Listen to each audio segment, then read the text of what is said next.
Hello again and welcome to another edition of Shed Talk, my weekly video magazine style series looking at the keeping, breeding and showing of cage birds, with a particular focus as usual on the exhibition style budgerigar. And in this episode what I thought I'd do is talk a little bit about how I personally try to keep the costs down in the bird room. And I know for most people the cost of keeping birds continues to rise, and there are always other pressures on where you want to spend your money. So what I talk about a little bit in this episode is how I go about trying to keep those costs down as low as possible whilst not jeopardising the health of the birds. So I thought I'd start by talking about the cages and flights, and these are, particularly for starting out, this is quite a major expense. I will talk a little bit about the starting out with cages and stuff, but there'll be more on that in my budgerigar basics series coming up within the next 2 or 3 months. But generally speaking, you could, there are, depending on what birds you're intending to keep, will depend on the type of flight and cages that you need. Now, in order to keep the cost down for myself, I did a couple of things. So most of the flights that I've got, and indeed the flights outside in the shed outside, I built myself. Now, I'm not, a woodworking expert or a carpenter. In fact, my wife would say that my DIY skills are not particularly great. But knocking up, the 2 flights that are behind me and the outside shed, and indeed the where I keep the wire cages, so the stands for those, were all things that I built myself. So and that helps to keep the price down a little bit. The other thing, of course, is, again, and I did this, so my stock cages that I keep the young birds in, so the 2 cages over there, I got those second hand from a breeder who was giving up and or moving away from the hobby, and I got those again a bit cheaper than they would have been if I had bought them brand new. So do keep a lookout for those sort of things, and if you're a member of a club, there will be people there who may have spare stuff that they can either loan you, gift you, or perhaps sell you on the cheap. So keep a lookout for second-hand stuff. Now, if you're going to do this online, my only suggestion would be, if you can, make sure you get a look at the cages before you purchase them, because we all know sometimes the online stuff isn't quite what it appears to be. And again, I have all wire cages as my breeding cages. You might again be able to pick some of those up second hand. I got some second hand all wire cages off of a good friend of mine, Chris Green, who had a whole load of spare ones that he actually didn't even want. So he gave me those for nothing. So like I say, if you're a member of a club, speak to people, let them know what it is you're after. They might have something to lend you for a short while, or even some stuff that they are looking to get rid of. So that's the cages then. Like I say, I keep the cost down myself. I have built the stuff myself, or I've looked to purchase it second hand for people that are looking to get rid of stuff. So that's the cages. Let's talk a little bit about the birds themselves then. Okay then, the birds. So I suppose that's what the hobby is all about, isn't it? And the cost of birds, depending on what it is you're planning to keep, the cost, or that you're keeping, the cost of birds can become astronomical. The budgerigars, for example, if you're looking to buy off of one of the big main breeders and buy something that going to help you to win best in shows and the like, then you can expect to pay a fair bit of money, you know. But that doesn't mean that you can't, you know, keep birds and show and enjoy it on a budget, which is what I do. You know, I occasionally have, you know, the odd CC win or the odd class win at a reasonably big show. But on the most part, you know, I'm just taking part for the fun of showing and trying to improve the birds with what I've got. So how do I keep the price down? Well, the first thing that is that, you know, so most of the birds that I've got, I've either go back to the same exhibitor or the same person, the breeder that I get the birds off, and that way I get to know them, and they will tend to give you because they know you're going to come back to them, they will give you a reasonable price on the birds. The other thing is when you go to a breeder, particularly if you're starting out and you go to a breeder, they may wow, as well as, you know, let you purchase some birds, you know, at some of their lesser birds at a reasonable price. I often find that they will then chuck in a couple of birds as well alongside that for nothing. So be aware that that may well happen. The other place where you can pick birds up is obviously at shows. If you go along Oxford 1910, even that we had a small show last weekend, there weren't a massive number of birds there, but there were some sales birds there, and there were two budgerigars there that a breeder was offering up for sale, and they were like £10 a piece. And you know, my guess would be if you spoke to the breeder and said, look, I've only got, you know, 18 quid, he would have given you the pair for 18 or £15. So, you know, and you can probably pick up fives. Again, Oxford 1910, most of the fives are £8 to £10. You might be spending £15 for a really nice bird. And most of the budgerigars, you know, £20, 30 quid maximum for some, you know, champions budgerigars that they no longer look for, and they will be reasonable birds. So do go along to a show and have a look to see if there are any sales birds available. And like I say, it will depend on what it is you're intending to purchase, but you can pick up, you know, Bengalese or zebra finches at a show in the sales class for a reasonable price. And then again, you can then talk to the breeder who's selling them and then ask whether you might want to pop along to their shed and see what else they might have in their sales class. Might be a bit better than what they've got, or that they're looking to get rid of at the end of the season. So purchase a couple of their spares and then say to them, I might be looking for something at the end of the breeding season, and you can pop along and they might have something on offer. They're a little bit more cost, but a little bit better birds. So you can also go to the sales events. Now, if you're going to go to a big sales event like Stafford, clearly, you know, the prices there will be pretty standard across the board, I find. You know, if you're going to go there and buy, I don't know, some zebra finches, if you walk round, you'll notice most of the breeders, you know, the prices are fairly similar. So whether they, you know, whether it's a cartel or not, I don't know. You know, they look around, see what everybody else is selling for. Don't want to undercut, so they don't want to lose too much. So they're sort of a standard price. But again, you can talk to the breeder about what it is, and at the end of the show, people are trying to get rid of their last stock. You might want to pick something up there. Be aware that you're unlikely to pick up the best birds at the end of a sales event. It's likely to be what they've got left and what other people don't want. The other thing I'd say about the sales events, whilst you can pick up some, you know, reasonable birds at a reasonable price there, don't forget it's going to cost you money to get to that sales event in terms of the petrol.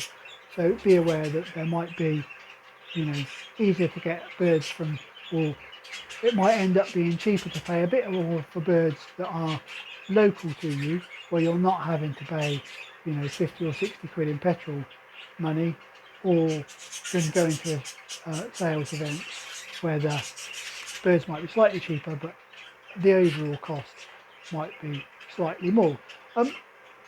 Then the other thing, of course, to think about is, you know, if you're thinking, well, I would like to move on from the type of birds that I've got now, and buy something a little bit, better. So, going up into that, I don't know, 70, 80, £100 mark. Then think about the birds that you've got that you're going to move on. If you're selling, I don't know, 10 birds to the pet shop for £10 a piece, or to a local dealer, or to somebody else who might be after them for pets at £10 a piece, that will cover your £100 for that special bird that you're thinking about buying in. So think about what you're going to sell, your own birds, in order to, progress in the hobby. That's the sort of thing that I always try to do. Get rid of a few of the birds that I'm not looking for at at sort of 10, £15, and then look to buy the bird that I want to bring in at that slightly bigger price. So that's the birds. I think, generally you can pick up some reasonably nice birds at a reasonable price if you look around. Particularly go to the shows, go to the local clubs, have a look what's in the sales class. So the other bits and pieces that I'm going to talk about, I'm going to try and cover these all in one, are the things that we put into the cages to help us along. So first of all, most of the cages will come with their own seed dishes and stuff if you're going to buy them. If you're buying them second hand and they haven't got those, then again, keep a lookout at your local clubs, because quite often there will be, little sales events going on where you can pick up drinkers and feeders for, next to nothing, in all honesty. And quite often it is nothing. I've been to, again, Oxford 1910, been to their shows where people will bring along a whole load of drinkers that they just want to get rid of, or a whole load of feeders that they've replaced all their feeders and they just need to move on the old stuff. So, you can pick those up for pennies, or, as I say, quite often for nothing. And talking about for nothing, there are other things that we can do. Now, most of you who have been watching the channel for a little while will know that I make my own chick hides out of an old margarine container. So these cost nothing, or literally a bit of time washing them out, making sure they're nice and clean, and then just again a pair of scissors and just cut an entrance hole, and that will pop into the bottom of my cages and serves perfectly well as a chick hide, or somewhere for the chicks to get away from the parents, or just hide away when they first come out of the nest box. Now, I did a video on this, so if I can find it, I will put a link across the top of the screen so you can see how I make these, but they're not particularly difficult, and they work perfectly well as I think, almost as good as buying a one that you can purchase for, like, 30 or 40 quid online. So, just because it's made out of a particular type of plastic, particular type of wood, or it's got various bits and pieces on top of it for feeding. Right, so that's one of the things. The other thing, of course, is the bits and pieces going. My soft food dishes, you can see what that is. Coffee lid for coffee jar. I literally just, at the end of when the coffee jars are finished, I ask the wife to just keep the lids, again, give them a rinse, take the bit of paper out from the inside, or it tends to come out after a few washes, and they serve perfectly well as a soft food dish. Smaller ones for the smaller birds, bigger ones for the budgerigars. I actually got this idea of Bob McCabe when I went and visited him, and again, the visit to that to his shed, this is what he was using. Saw it, thought perfect, that's what I will use. So those are soft food dishes for some of the cages that I use. And then the other thing, of course, is so for the main seed dishes in the breeding cages, I use Tesco value cat dishes. So they're this type for just putting one in. They also go into the main flight. they were, I think, something like £1.50 or something like that. So not a massive amount of money. And again, probably £2 for a double one. So, you know, not designed for birds, but they work perfectly well, like I say, in all of the flights for both the budgies and the fifes. Actually, I put them out there for the fifes as well. So not spending a massive amount of money on that sort of thing. So overall, I think you can save here by looking out for bargains at your local club, picking up either, you know, stuff that people don't want for nothing, or, you know, reuse the stuff that otherwise would be thrown away, rather than going out and purchasing it, if, like me, you're trying to save a few pennies.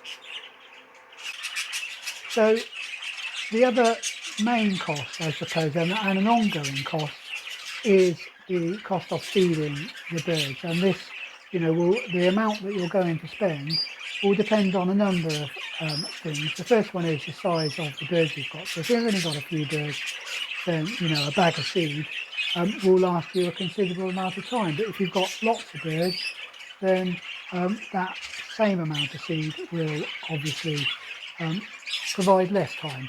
So it is one of those ongoing costs, and we, over the last, I suppose the last few years, the cost of seed has gone up and is now, you know, quite a substantial cost in terms of the overall cost of keeping any type of birds.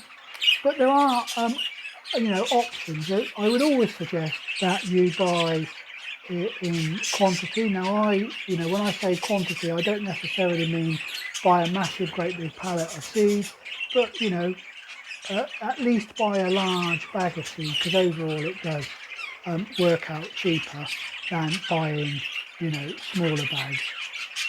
The other thing is look for those bargains. So, and by that I mean, first of all, that you may find, if you're a member of the club, that someone within the club, certainly my local club, actually buys in bulk and then sells slightly cheaper to members than it would be if you were to buy those from that, you know, a bag of seed from an individual supplier. So do look to your local club, see if there's someone at the local club who's going to supply seed slightly cheaper.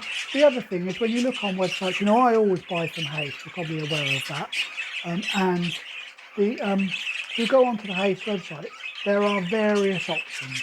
So there are some basic seeds, and then there are the slightly more expensive seeds. So, you know, if you're struggling to finance the more expensive seed, then do look at some of the slightly more cheaper options. And, you know, overall they will probably provide an adequate basic diet for your birds. You might need to increase that a little bit when you're in the breeding season and when there's youngsters, but overall, you know, a basic seed mix will suffice for your birds, you know, generally. And, you know, reputable suppliers like Hayes and the many others wouldn't be supplying a basic seed if it wasn't going to be nutritious enough for your birds. Right, so that's the seed, and again, you know, you don't have to. I also get some additional supplementary seeds. I buy a tonic seed for the budgerigars that's supplied in small quantities, and I also supply an additional supplementary canary seed out in the finch for the finch and fife, particularly when they're breeding. But you don't need to do that. You know, you might initially start off just providing a single basic seed diet, and then maybe in the, you know, breeding season buy some additional seed for your birds. So soft food, I have done a video on the soft food that I use and what goes in to make my soft food. But again, you don't need to have to supply all the stuff that I supply in my soft food for your birds. The soft food could just literally be a basic base mix, some egg food mix or something similar to that, and then on top of that just a few vegetables, or it could just be a few vegetables if you're only, if you're really struggling.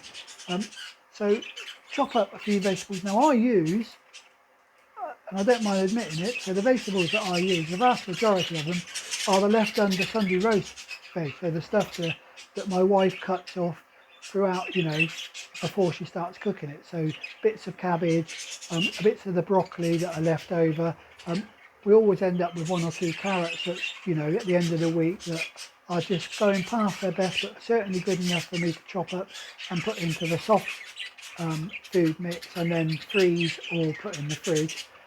So that sort of stuff. So if you just chop those up, that will do as a basic soft food mix. And it certainly for most of the birds. The other thing I do is I also add sweet corn and frozen peas. So frozen sweet corn, frozen peas to that mix, and I buy the Tesco's value ones, or the value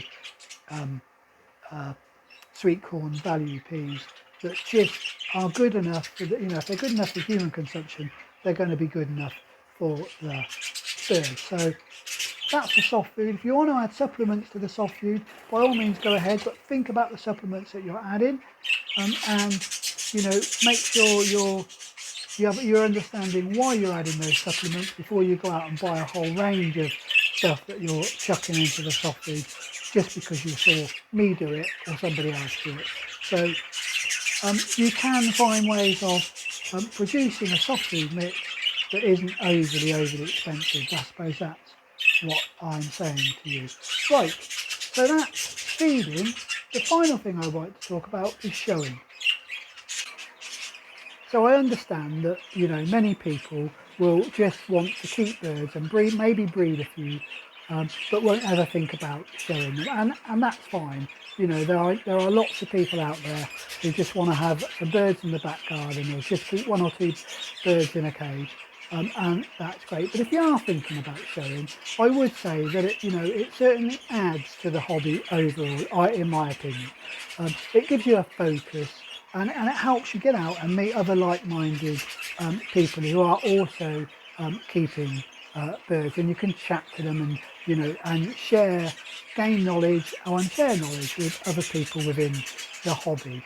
So so if you're thinking about showing, the first thing I would say is do join one of your local clubs. Now I did do a whole video on showing, so I'm not going to repeat that here. I will put a link on the top of the screen to that video about showing and what that entails. But I would say do join your local club. Now that could be a specialist club or it could be a CBS. If you're starting out, my own view is that the CBS is the best place to start, because I wouldn't say it was friendlier, but there tends to be a little bit less competition at the local CBS. And you'll also get to meet a wide variety of people who are keeping lots of different types of birds. So, join your local CBS. The cost of joining a local club isn't massive. I mean, Oxford 1910, my local club, the membership for, adult membership is £5 for the whole year. Now, you tell me where you could join a club for £5 for a whole year. And junior members at most, my local club, my local CBS is free, and many local clubs will either offer free membership to juniors or they will, offer a reduced cost to juniors. Entering shows, not a massive amount of cost to entering shows. Again, so I can talk about, Oxford 1910, my local club. We charge currently 75p per cage, and I think we're planning to put that up to £1 per cage from this from the end of the year. So if you're entering 5 birds, again that's £5 maximum that you're going to be spending on that. Some of the bigger shows will charge more, and some of them will have a maximum amount. So I know some clubs that will say anything over 10 birds, all cages over that will go free. So the actual cost of entering isn't going to be massive, considering the other costs of keeping birds. And the amount you might be paying for a bird, getting out there to showing it is going to be a minor part of the overall cost.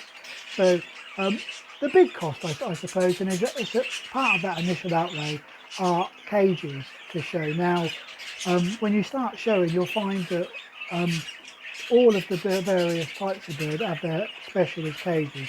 So you'll have I've got budgerigar show cages and fife show cages, which are completely different and suit the type of bird that you are planning to show. So do think about that.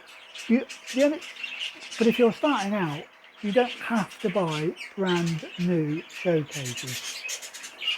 There are lots of options about buying second-hand show cages that you can get reasonably cheaply. The only thing I would say is do try and look at the cages that you're buying before you buy them, because if you're buying a second-hand budgerigar show cage online, it may not be in the best condition, and there are a whole load of old style show cages out there that are no good to show at a show.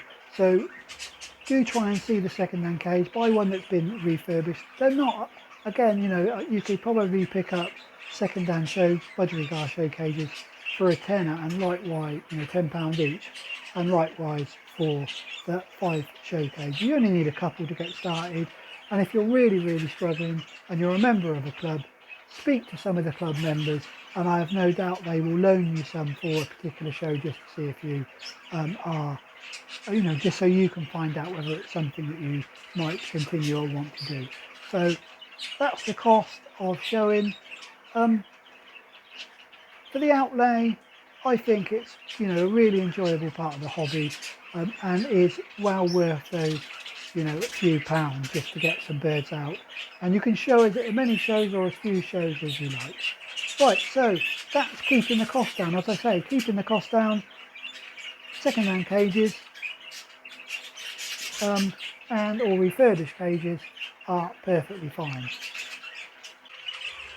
Well, just to finish off, we'll have a quick look around. I'm sure many of you will want to know how those few breeding cages are going in here and out with the fives. So we'll have a quick whiz round and look at the various cages, a quick update on each of the 4 cages, 2 in here, 2 outside, and see how those are getting on. But before I do that, if you do enjoy the videos, don't forget to give them a big thumbs up, and if you're not yet a subscriber to the channel, do subscribe to the channel. Help the channel to grow by subscribing, and don't forget, if you want early notifications, then hit the bell icon, and that will give you a quick ping whenever I release a new episode of Shed Talk. And I say it every week, don't forget to comment on anything you've seen in this video, or any future videos that you would like to or anything you'd like to see in a future video. And if you have any tips about keeping the cost down yourself, drop them in the comments.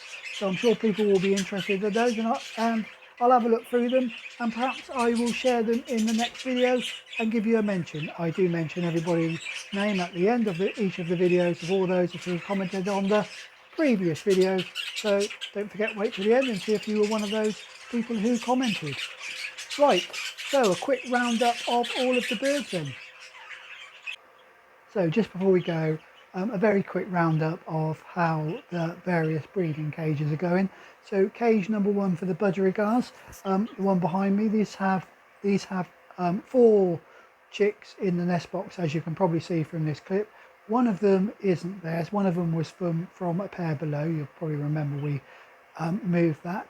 All 4 of these chicks are developing well, and I keep expecting every time I come in to see them on the bottom of the cage floor, where they will have jumped, at least 1 or 2 of them will have jumped the nest. So hopefully these will be out relatively soon, and we can then see how well the pair can wean them. But so far they're doing really well, this pair. Certainly looking after all 4 chicks. They all look really healthy. We've obviously got the Lutino in there. There's a very pretty, just in terms of the colour, opaline light green, and that one just, I say it every time, just shines in the box.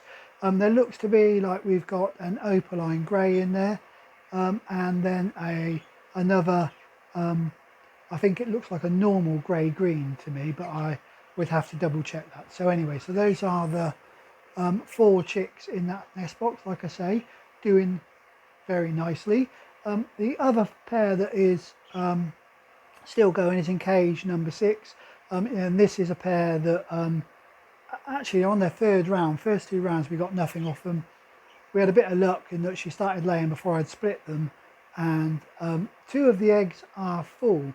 Now I've looked at them and my thoughts are that they look like they're not going to be viable eggs, so whilst they're full they don't look viable, but on the other hand they still look, you know, that sort of pearly white colour, so which doesn't suggest that the chick has died in there. It looks like the egg is still alive anyway. So, and the other 3 eggs, sorry, there were 5 eggs in. The other 3 eggs I think are going to be clear, but you know, if we can get 1 or 2 chicks off of this pair, I said it the last time, I would be really happy given how old this cockbird is. Right, so that's in here. Outside, so we've got the 2 chicks that I've now jumped the nest in cage number 1. This is this 5-second round. They're doing fine as well. No real problem with those 2 chicks as I can see at the moment. Not quite as much feather plucking as there was in the first round. The pair number 2, so the 2 youngsters that they reared in round number 1 are doing okay. It looks like the feathers are starting to grow back on those pair. We had another pair of feather plucking here, and I'm pleased to say that the 2 eggs, the final 2 eggs that that pair had in the nest, have hatched, and both chicks were fed on day 1. So touch wood, we'll have another couple of chicks off of that pair, and then that will be me closing down all of the breeding for this year. So, well, I say for this year, in this year's breeding period. We start next year's breeding period at the end of September, beginning of October, so we'll still be breeding again in this year. Anyway, enough of that. Right, as I say, that is a quick roundup of all of the breeding that's currently going on. This has been quite a long episode, so I do apologise for that. But anyway, until the next one, as always, do stay safe, enjoy your birds.